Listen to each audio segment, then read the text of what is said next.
Welcome everyone to another episode for securing the digital supply chain. My name is Anirban. I'm the co-founder and CEO for Riscosity. And today with us, I have two very good friends and very well-known security leaders from the Bay Area. The first person is Barak Engel, and the second person is Mike Hamilton. Barak and I have known each other for a little bit of time, and we've been able to work closely together. Barak has had tremendous experience in the security world.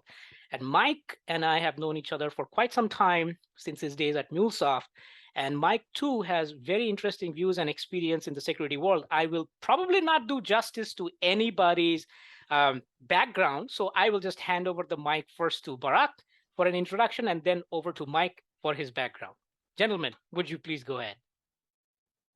So Mike is an awesome fella. I'm not going to talk about myself, my friend. And yes, I also met Mike at MuleSoft, and and he was the CIO there, and then I think it's Databricks now. Yeah. Right. Yep.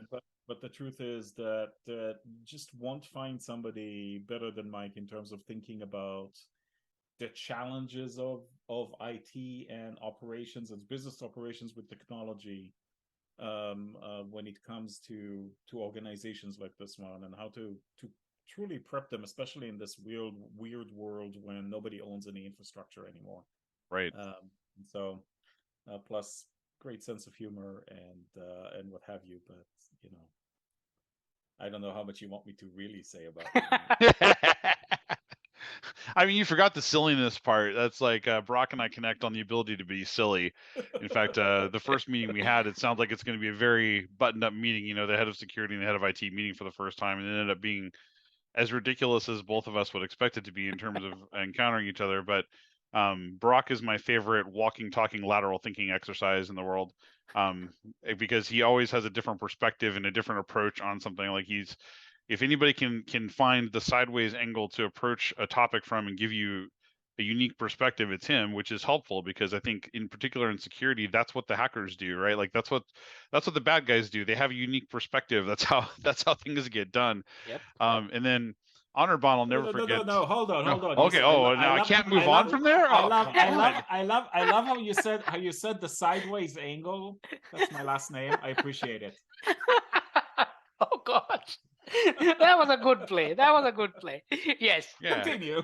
Very, very lateral thinking exercise. And then Honor Bond reached out to me about his company at the time, and we hit it off and have been friends ever since, talking about the industry and trends and everything. And again, like Honor Bond's approach to his last product was really clever, and again, like with his current company, I think his approach is really clever. So both of these guys are really clever people, and it's been a pleasure to know them and be able to work with them. Wonderful. I mean, no, the three handsome people on this call will make this a great success. Perfect. Now, gentlemen, thank you again from all our listeners and from myself and our team. We appreciate your time. Let me kick off the conversation a little bit from a 30,000-foot perspective, and then we'll drill down into the problems one by one. Yeah. Oftentimes, people have a hard time wrapping their minds around data flow governance and software supply chain security. What would you say that are these two worlds vastly different, or do they have any interconnections in between them? There's no separating those two things. The whole concept of creating a sort of standardized, it's still unique, but contextually standardized way with which others can interact with your software is effectively what API is, and that's part of your software supply chain. So I don't think it's not even that they're not unique. I don't think they're separable. Yeah, and I think that software is obviously something that builds on top of something else most of the time, and so the supply chain bit is inevitably built into it. I've always looked at APIs as sort of the ultimate object-oriented programming. Like, it's globally distributed objects, and the technique behind object-oriented programming and the way that that's manifests itself through REST are intimately connected with each other. But I think from the enterprise perspective, the really interesting part is where the trust boundary has moved. So there used to be this world behind the firewall where you trusted everything behind the firewall and you trusted nothing outside the firewall. And then we realized that you could put everything outside the firewall and it changed the trust boundary. Like the trust boundary moved on everyone. And while everybody's excited to have all the innovation that comes with this, there's a cost that comes in of like, really? Like you're always going like really though? I mean, like, do we? I mean, we kind of trust each other contractually now, right? Like the trust is more contractual, but where's the actual backing it up? I think that's the most interesting piece of this to me. Like, how much trust we put in other people's code when we build on top of libraries that are built by somebody else? How much trust we put on someone's infrastructure when we call an API and give them data in exchange for something that we get back from them? There's an implied trust, there's an implicit trust, but it's ultimately back to the object-oriented programming analogy. There's ultimately a black box behind it. Yep. Like it's like the whole concept in object-oriented programming was, the object is a black box, and you don't need to know about the implementation because it's going to behave the way it's supposed to behave consistently. But I think that it's a little bit naive, especially given the global distribution and the amount of infrastructure that goes behind some of these things like APIs, to worry a little bit about what is happening on the other side and how well thought out is the infrastructure, how well thought out is the implementation, what is this other party doing? And the provocative part of that too is things like GDPR and CCPA, where you're literally saying like, hey, this other entity is no longer just somebody you have a contract with, it's actually considered a sub processor, right? Like, and there's a different way of looking at these interactions, and I think that's going to evolve over time. And it's like there's the technical side of it of like, how do the gears actually turn? And then there's the public policy side of it of like, how much do you really know about these third parties and how much are you willing to take on risk associated with them? So we've opened up a giant can of worms now, and that's what we do. Well, if I, this is so you bring up a really important point that I think we can even expand on. Yes, we no longer know who's in control of what, right? The layers of abstraction are now it's 7 layers deep. People don't really code anymore per se. Now people assemble software from pieces of code that other people have written. People don't interact with infrastructure anymore because in the world of cloud, right, somebody else owns all the and when you get into managed application environments like Heroku or Lambda, I mean it's Git or App Engine. It's now somebody else that's running pretty much everything except your application there.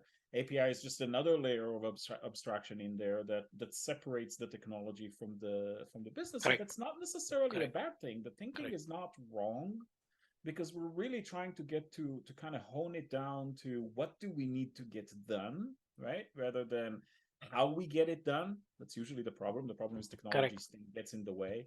So there's certainly in the reason that these things are exploding so quickly is because they make sense. They're instinctively correct in their approach.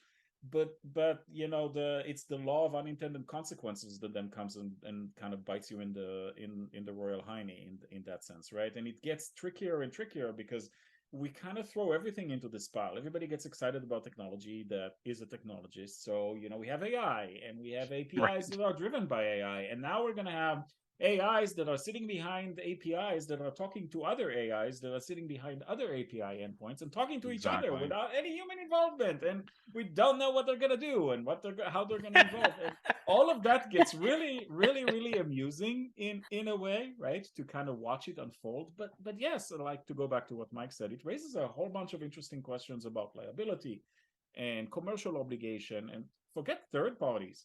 Right, in the world today, we're talking about 4th and 5th and 6th and 7th parties. Right. I mean, it's insane in many ways.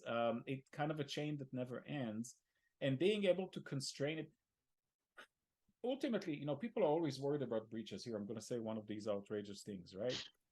Nobody really cares about breaches per se. Breaches don't cause companies to shut down. Let me be clear about this. I have run this exercise with many, many people, and I have not found one human being who could name another human being who has stopped going to buy stuff at Target because of that Correct. breach. Correct. using Yahoo because of the Correct. breach. Mm-hmm. That doesn't happen. What happens though is commercial liability, right? What is the underlying liability that is represented through the breach in terms of damages, and who's responsible for what Mm-hmm. is a question that we do need to answer in the context of breaches, and it's getting harder and harder and harder to answer because the software supply chain has become so diffused and so abstracted. APIs is just one part of it. Totally. That makes that exercise that the of figuring this out a very attractive one for contract lawyers, and a very otherwise migraine inducing one for everybody else. Very true, very true. And this also goes into that entire problem of general counsels are one arm removed from this entire thing, but they are the ones who have to handle data protection agreements. Well, I don't know who we are talking to. You're asking me to get data protection agreements for these 20 people. Well, I don't know what's going on in the source code. So it's an unfair kind of a responsibility without authority. Classic case of that. Oh, totally. And then they have to deal with CISOs who really don't want to talk to them at all. Right. And so Yes, the interaction there is bad, and so you get terrible ideas that you see encapsulated in contracts, like people try to, companies trying to dictate to other companies the encryption algorithm they are allowed to use, when we all know that this stuff evolves at, at a very Correct. rapid pace. And you know how many contracts, and I'm talking millions of active live contracts currently governing data exchanges amongst very large enterprises that have encapsulated in them requirements like minimum of 7-character passwords. Why? Because that was the standard that PCI had when it was first released in 2005. It's amusing to us as technologists, but these things have real implications when something bad happens between the parties. Exactly. And by the way, 7 was the number because 8 was the maximum on some systems. Back in the day, 8 was the max. And so you're setting like something that's inked in a contract based on the technological limitations of the time. I think it's why public policy and contracts have a tough time mentioning or referring to technological facets of something, because they want absolutes, but the state of the art shifts constantly. And so how do you stay ahead of that? How do you know? And by the way, Barak is correct. You don't write it down that specifically. You may need to revisit the language at some point, but specifying it's a bad idea because you don't know how long it's going to be resilient or hold up. And if contracts are bad, public policy is probably worse, right? Like I give legislatures even less of a chance of being technical. In fact, I think the gods that be every time that a law gets passed that doesn't try to be technical, because otherwise it would be a disaster. Well, I mean, how does it work with laws, right? It's usually somebody who has access to a politician, and these are usually people that have vested interests. Particular technology vendor that is influencing the shaping, the writing of the law. It's not people who actually have some interest in public policy that shape laws. It's people that have a financial interest in the outcome of that law that tend to have the shaping, to influence the shaping of the law. And it just ends up being, and the problem is that laws take a long time to get through. Technology evolves rapidly, the landscape evolves rapidly. There's no hope for the law to ever catch up. So it's all a mess. To go back to what you were asking initially, Anirban. Yeah, totally. Very true. Very true. In that sense, since you've both been in places where you've seen massive amounts of data being moved between organizations, I think the more that we talk to people, there is a push to implement some kind of trust but verify, because now we are to your point that as a company, we're not going to build every service on our own. We're going to use a bunch of these other services because we're going to focus our limited resources on building our core IP, core service and whatnot. The data that we are sending left and right to all these organizations that we are using, oftentimes it feels like we don't have a good handle on what data is actually going. We write the contract saying PII or whatever, but who knows what's actually going through? And this is such a big black hole. Like we've been doing DLP on web traffic forever, but encrypted API traffic, where's the DLP? Right. You want to go first on that, Mike? I mean, sure. Like, because there's so many layers to it. I think you touched on the outside the organization when data flows outside the organization, but I'll even go back one step and inside an organization. There's a very Yeah. disturbing trend that happens, which is consumers of data inside an organization create further pools of data inside the organization deliberately, but not with bad intent. Like, Correct. I just need this to be faster, or I need my data over here. And so data governance is a loaded word. It's why I have a built-in eye roll whenever I hear the term, because it's just like, dude, what the hell do you mean by that? Like, that can mean so many things to so many different people. And so every organization internally has its own problems with data governance and data lineage and all these bits, because you can't radioactively tag data and then watch it Yes. leave certain boundaries and raise an alarm, right? Like, it's payload. It just sort of Yes. travels and it goes places. But that makes it a little bit scarier when you start talking about cross organizational boundaries. And like, now I'm sending you data, and I've attested to my customers that I am handling it responsibly, Yes. and you're a Correct. sub processor. But Correct. how do I know if something's changed? How do I know if the pattern seems anomalous?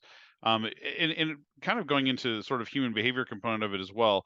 Like, if you take a business system and you make the interface overly restrictive in some way, people just get clever and put data in the wrong place. A classic example I can remember, in fact, was a salesperson putting email address in the wrong field because the validation was broken, Oh in a gosh. particular scenario, right? Like, and so now email address for some number of records is in the wrong field, but it's bleeding into other systems, right? Because somebody worked around something. Exactly. So there's like the intentional data sort of traversal, and then there's the unintentional data traversal as well. And I think that visibility is very much missing because the machines don't care. The machines don't have to care. They're like, look, the machine does exactly what it does. Machine to machine is fast. It's based on some type of API contract, but the Correct. data itself may not be. Well, so Very true. yeah, I mean, I'm gonna let me share a story with you, right? You know, one of those companies that I was a named CISO for a few years is Amplitude Analytics, and right, and we created a posture that is very mature. And part of that mature posture in terms of sharing it with customers, because it's an analytics platform, so we have to allow customers to send whatever they want to the platform. We cannot. There is no way to predict precisely what a Yes. customer would want to send. So the capability to send anything to the platform was always there. But up front, we would always speak to customers. And it's always the large enterprise ones that care, right? I mean, it's the ones that have, otherwise, people they just sign up. They don't care what the terms are, they're not interested in this. But the large enterprise ones do, right? They're interested. And so, I would be there, and I said this publicly, repeatedly, and I would say this to these enterprise prospects repeatedly. I said, don't send us more than what you need to. The platform doesn't actually require any PII, does not require any sensitive data to operate. It will do the analysis that you want it to do based on the data that you send to it. It doesn't in itself inherently require any particular data. So just please, it doesn't matter how good our security posture is. We all know that cyber is that world where you cannot prevent something from happening 100% ever. It just doesn't work that way. Correct. And so, we used to really impress on them the point of, please just make sure that what you send to us is only the things you want our platform to work on, because we're not looking into this data. Platform is going to do it programmatically. Just, reduce your own risk, please. Now, there's a couple of really amusing things about this, because people would always react oddly about that, right? Because both service providers go out there and like say, "Oh, send us everything. We're the Yes. most Yes. Yes. Yes. safest Yes. ever in the world." Always. Right? And we came in and say, "Look, the reality of security is we can be really safe. I'm not going to bullshit you and tell you some of this crap that other people are saying. Just asking you to be mature about how you interact with this platform, because you can potentially send a lot of sensitive data." And some people would be just like, "What? That sounds weird. Are you not secure about what you're doing?" I'm like, "No, we're actually really secure about what we're doing. We're telling you the reality of how you should think about all your vendors." But the reason I share all of this with you is that a conversation I had with the CISO of a massive health organization, one of the largest in the world, that was a customer, and I had that very same conversation there as a sort of CISO to CISO conversation. And he admitted to me on the phone, he said, "Yeah, I agree with you 100%. but I can't trust my team, and there's no way for us to control or even see how they use your platform. Right? There's no way for us to understand what our own people are doing, no matter how hard I try. Right? I can't even get budgeting to acquire something to be able to tell me what it is, and it's really difficult to implement, and people never follow the instructions, right? He was really sharing what Mike was saying. It was a really illuminating conversation, right? So I'm using that because Mike brought it up. I'm echoing what you're saying because I had that conversation. It was such an interesting conversation to have with that prospect who's basically saying, Barak, you're right. You're 100% right. I agree with you totally. I just can't do the right thing on my end as your customer. And so I'm begging you, can you kind of do even more for me than would normally make sense? So it's this interaction, this weird responsibility versus the capability versus what people are willing to do kind of thing. All of these domains get mixed in together, and that creates these weird tail effects. And visibility in this context is huge. If you can drive visibility, especially if you can do it easily, right? If you can kind of plug something in there that easily gives you that visibility, at least when you're, in his case, right, when your people are doing something they shouldn't be, at least you have a chance of being able to come and say, hey, let's not do this anymore.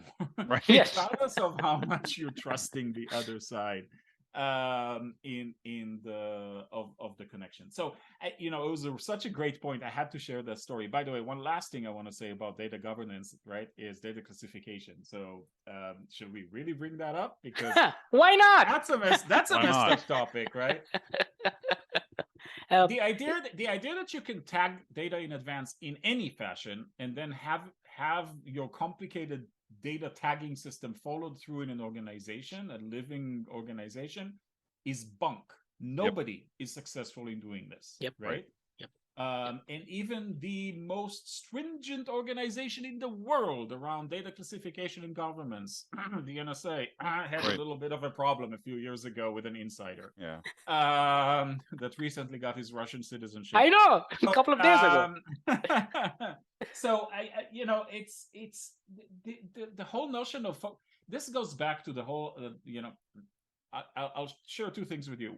One is that my data classification method, the recommendation I usually make to organizations, and when I'm involved in as a CISO, that's what I will implement, is you have three categories of data. There's public, there's private, right? Sorry, I didn't mean to just, I'm kind of going on my fingers, right? But there's the stuff that's really secret, and it's tiny percentage of what you do. It's probably the M&A paperwork, and there's very few things that truly are confidential, and the people who handle them know that they're so they behave in the appropriate manner naturally as humans. Everything else is internal use only. Don't worry about it, really, because nobody else is going to worry about it. So to pretend that stuff is confidential when you're not treating it as confidential leads you astray. And it comes from, and this is the second thing I want to share, from this fallacy that has evolved over the last 15 or 20 years in the cyber world. And it comes because of the tools kind of driven idea that that it's all technology. If we go back to how cyber is defined, the very basics, right? The first 5 minutes of the first lesson you get in cyber is the CIA triad, right? The confidentiality, integrity, and availability. In the last 15, 20 years, it has become that security is only about the C. It's only about the confidentiality. It's only about prevention of a breach, prevention of a hack, preventing the bad people from doing bad things to you. It's all about prevent. We've seemed to have forgotten availability, which is, by the way, in many ways far more important, because if you're going to get taken, yes, your chances of getting taken are tiny. But if you get taken, what really matters is not that you got taken. What really matters is how quickly can you get back to operating normally, right? That's the real deal. Right. Very important, perhaps even more important than the prevention bit, but at least as. Or integrity, right? Which, gets into a whole bunch of different things about data corruption and governance and what have you. But so this whole preventing hacks and trying to classify data in advance and tag it and then assume that it's somehow going to preserve that behavior in your organization, it's the expression of the same simplicity, the same abstraction, the same laziness in thinking around security that is prevalent in the field in general, that focuses only on the C and not on all of the C, I, and A. And I'll take a breath now. No, this is absolutely on point. I mean, one of the things that in that same vein, we see the focus again as an example being SBOM, software bill of materials. Software bill of materials. Everybody needs a software bill of materials. Nobody knows what to do with the software bill of materials, but they want to talk about the software bill of materials. And this is one example that I see where don't do security for security's sake. You need to have the context layered on top of why are you doing this, right? And to some extent, legislation helps in getting good security practices in place, but it can also push in the opposite direction where you are going down to the lowest common denominator of like, I just need my SOC 2 certification. I don't care about anything. I'll just put on these processes. They're all shit, but I have processes for them. What is your take on how legislation is forcing people to go to maybe the minimum SBOM, but not worry too much about how to use that SBOM? So I think it's kind of funny. Like, in Barak and I share a similar view on this. Which can be summarized as good security will always drive good compliance, but good compliance will almost never drive good security. Yes. And whether it's legislation or whether it's things like PCI, whether it's just the industry that's decided we have standards, you can pay us not to follow them, which I always sort of equate to like the mafia. You want to buy your insurance for not following what the industry says. It's really weird. I mean, PCI I will give credit to in the sense that as a technical specification, it's not bad. Like, it's better than anything a legislature could write or a lawyer could write. Like, it's one of the better ones you can look at. But I really don't believe that good compliance ever drives good security, because the cheapest solution is to find a way to check the box without really doing anything. And so it incentivizes, like, I'm going to do as little as possible, and I'm just going to check the box anyway and take my chances, because somebody in the company is going to look at the risk as manageable as opposed to addressable. And I think that's the logical flaw, is like, in the society where we're all good citizens and we're all good data citizens, we kind of want to look at a world where we do the right thing without being asked. But you can't legislate that because the right thing is far too negotiable. And to Brock's point, like, if a breach doesn't put you out of business, there's not much incentive to behave well. So aside from like just wanting to be responsible, what other motivation is there? And that's so. I always say, like, breaches don't take you down, but then I always bring up the example of the one that did, right? So there is one company I'm aware of, since you brought up PCI, that ever had to close shut down its doors because of a PCI breach. It wasn't a retailer, right? It wasn't an actual brand. What it was a payment processor back in the mid-aughts. I think they were called Cloud Payment Systems International or something like that. But the reason they shut down wasn't because of the breach itself. The reason they had to shut down, which goes back to all the points we were making, and I just think it illustrates this all of these points really, really nicely, is that they never bothered to properly update their cyber liability coverage. And when this happened, the aggregate claims from their business clients, who do have lawyers that are capable of following through on the lawsuit and demanding damages, overwhelmed the company and caused it to shut down. It was the aggregate damages in their contracts that caused them to close, not the data leak or whatever it might be, not the fines from the associations. And by the way, GDPR, 4% of the annual revenue, blah blah blah, all these risks. Dude, I have yet to see a regulator that will shut a company down because of a data breach. It's not going to happen. Yep. It's Yep. not their Yep. job. Yep. They want to Yep. they want to give you a slap on the wrist. Maybe some of Right. them are interested in making it a little more painful than others, but ultimately it's a slap on the wrist. They're all recognizing this. All the big players which these regulations target know this. Why do you Right. think, do you think that Facebook has really improved its internal practices on how it manages data and PIIs and because of GDPR? Right. No, No, but they've absolutely not. certainly buffed up their regulatory team. They've certainly Yes. created a lot of internal evidentiary mechanisms to target specifically what they believe the interpreter in an interpretation of the Right. requirements of the regulator that would appease them Right. Yes. are. They've done all of the things that would make them seemingly able to abide with the regulator or with the regulation, or have a defensible case to fight them on it with enough money thrown at lawyers. It hasn't resulted in improved security, and in anybody who tells you otherwise has a reason to tell you otherwise, has an agenda to tell you otherwise. And whether we like it or not, and this is where I take a bit of a philosophical turn. I'm saying I don't know that that's wrong. The purpose of the business is to conduct business. Yes. Right. The purpose of the business is to conduct business cost effectively in a way that, as we understand it in the modern world, it didn't always used to be this way, but in the last 60 or 70 years, right, in a way that maximizes value to shareholders. None of that talks about being a good Samaritan or a good citizen.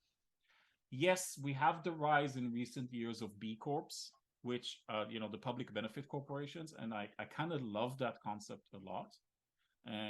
But that's certainly not the common way in which for-profit corporations are set up. Yep. And so, and ultimately, I think as security leaders, we need to recognize that that's what's really happening, instead of getting frustrated about which tool we're not allowed to buy Totally. right? So there's an interesting philosophical statement to make here about this. Perhaps is not necessarily wrong. So how can we work within this kind of system to do things that are right without,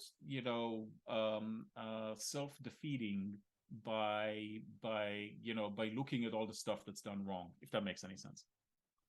Very true, very true. And I wanted to also, on the same lines, we've been hearing about cyber insurance, right? In the last year and a half, the multiple conversations that I've had with people regarding cyber insurance. Oh my God, they doubled the rate. Oh my God, it's 1.5x the rate and all that. And I talked to a couple of people on the other side that, guys, why? What's going on? It's surprising to see they have all the tools they need from an actuarial perspective, but little understanding from a security perspective. Running Nessus scans internally and doing a couple of CVs here and there doesn't tell you what's actually going on. Looking at security scorecard and big site saying, oh, this is your score. What does that mean from a cyber insurance perspective?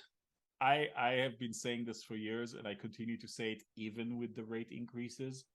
Today, the best deal in tech and the entire technology sector is cyber liability coverage. Period. Yep.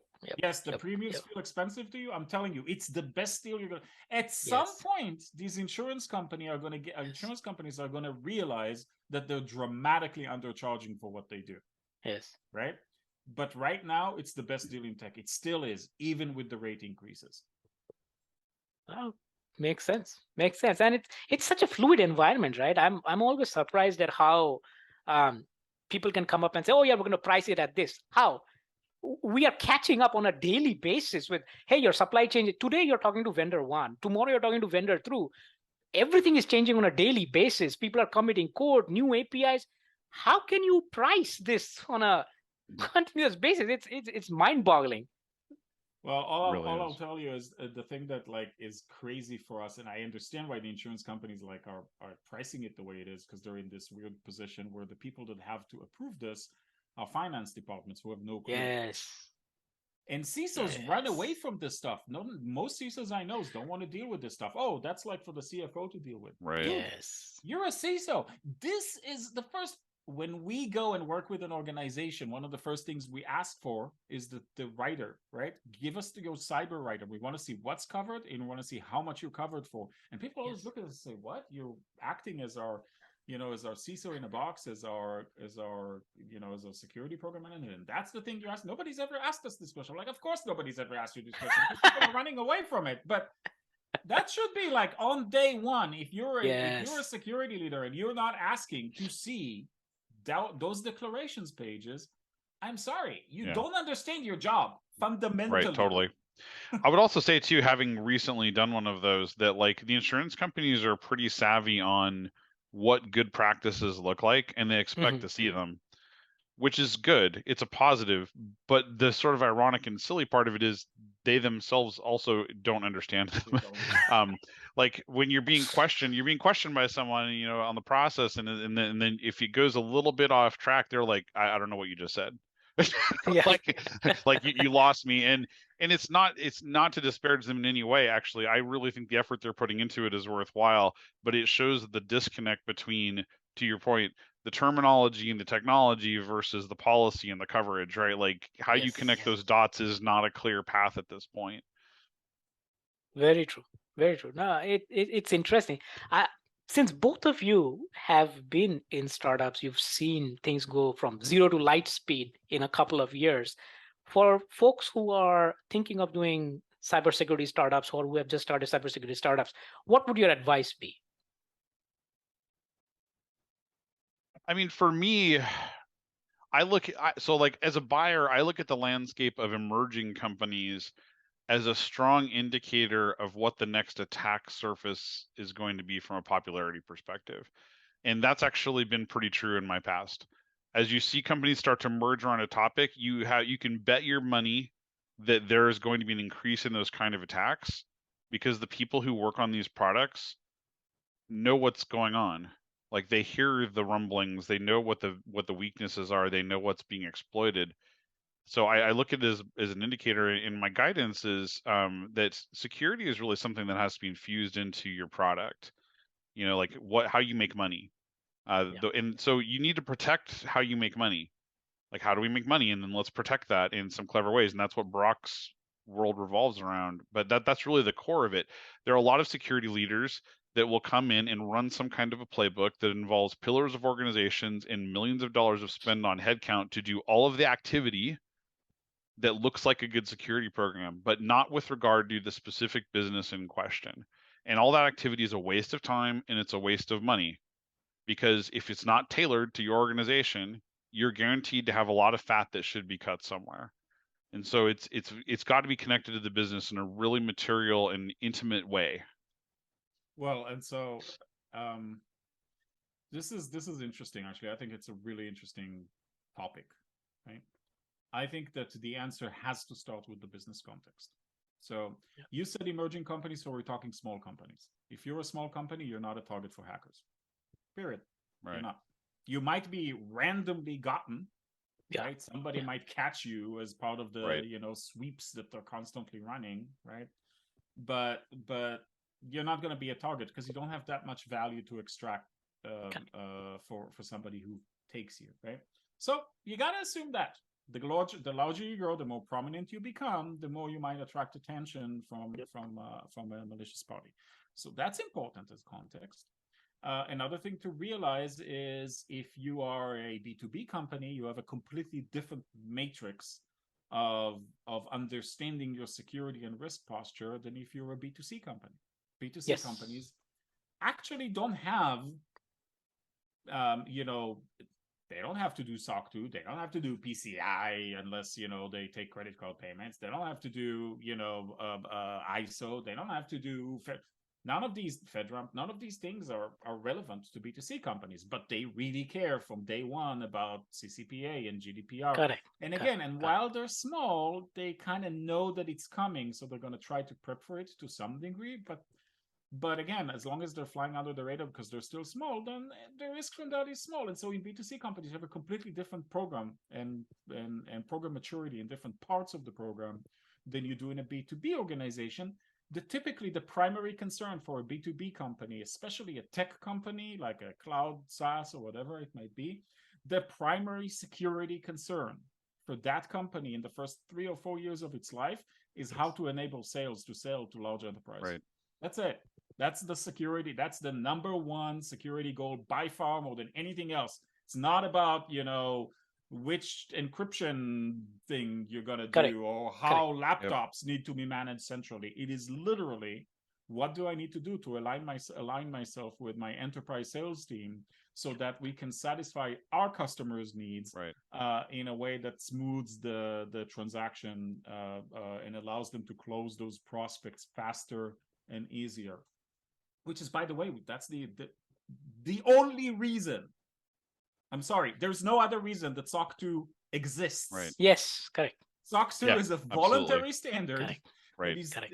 It's a choice that a company chooses to make, right? Yes. To get, so they can prove to other companies in a fairly easy fashion that they have some measure of a standardized security program in place. It has no purpose of any kind.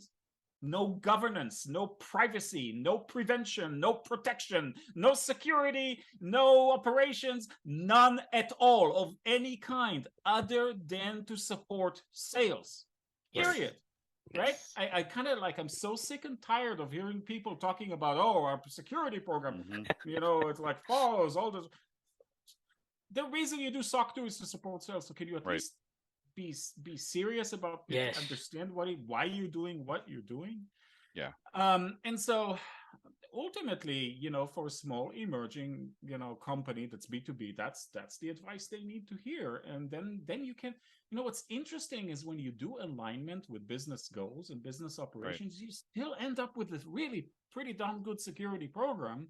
Yes. It's just it's because it matches the things that your sales team needs. It perhaps smells and looks different than the playbook of the guy that Mike mentioned earlier that we see happening all the time, but it still results in good decision. And what's really interesting, you can make these good decisions early on, Right. and then you don't need to do a lot in terms of controls.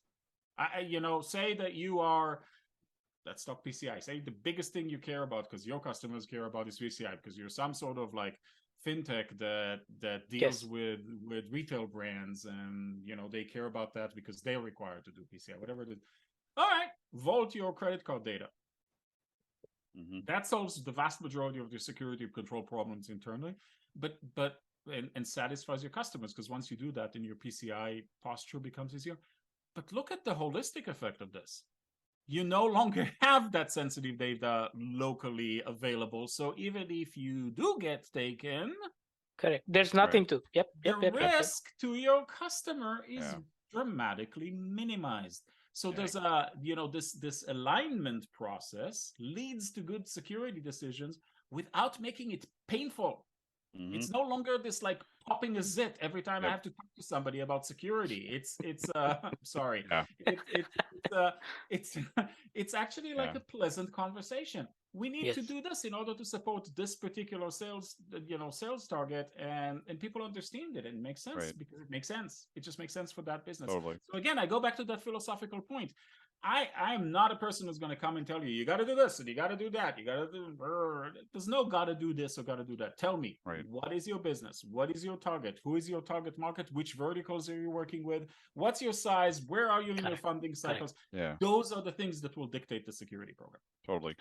And I think like from an actionable, early stage company perspective, and this is coming from a perspective of someone who has had to try to unring the bell of a platform. Not at Databricks, but at a different company, where like, there's things evolved organically, and now you're trying to take away things that used to exist, like applying the principle of least privilege as early as humanly possible. Like, what is the minimum we have to open up? What is the minimum ports these things need to talk on? What's the minimum access this type of person needs? Can we build role-based access control into our platform early? Like, thinking about these things early makes it a lot easier to scale in a lot of ways than trying to pull it back later. The scenario you really don't want to be in is we now have 10,000 customers and 100,000 virtual machines running all day, or containers, or however you want to look at it, and now we need to start securing it. Because then it's like, well, good luck, dude. Like, at that point, good luck. Like, and to Barak's point, when you're not a target is really when the attention needs to be there, because when you are a target, it's way too late. Correct. It's going to be a lot harder to do. And let me say, so how does being sales oriented in the early stages fix these problems? Because guess what? When you're working with your enterprise sales team who are desperate to try and convert from education sales to logo sales, right? They're trying to get those first large few logos. Those first large few logos are going to ask you a set of questions that are fairly uniform regardless of the company, just vertical dependent. So if your vertical is healthcare, they're going to ask you a set of questions that is very typical for healthcare. If your vertical is financials, you're going to ask you a set of questions that is very typical for financials. All the banks will ask you the same questions in different formats, right? If you're aware of what those questions are, right, you can prepare your security control matrix, right, your security control set to address those easily. And lo and behold, you end up with a pretty solid security program, but not one that feels like you had to walk over hot coals to get to. Seriously. And it prepares the company for that growth, because by the time you get to the 10,000 machines, you already have the DNA of a good program in there, but it was developed in a way that made sense to that particular business and its particular goals and operations.